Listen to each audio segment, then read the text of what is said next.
दिला चागी, जिसे ज़िला चागी के नाम से भी जाना जाता है, रकबे के लिहाज से पाकिस्तान का सबसे बड़ा ज़िला है, जो पाकिस्तान के सूबा बलूचिस्तान के शमाल मगरबी कोने में वाक़िअ है।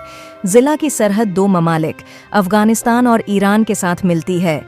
2023 की मरदमशुमारी के मुताबिक ज़िला चागी में 38,213 घराने और 2,69,200 बरहा आबादी है।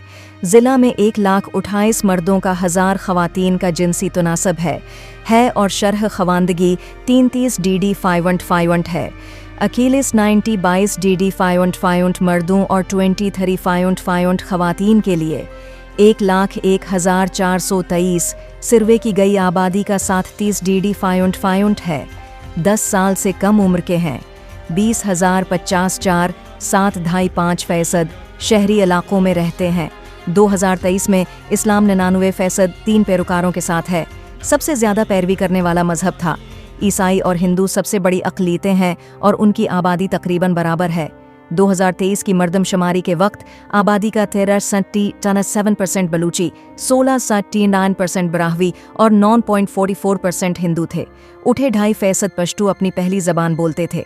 पाकिस्तान डिस्ट्रिक्ट एजुकेशन रैंकिंग के मुताबिक अल-फिलान की एक रिपोर्ट चागी 22.5 के तालीमी स्कोर के साथ कौमी सतह पर 91 नंबर पर है। सीखने का स्कोर 55 है और सिनफी बराबरी 6 बार है।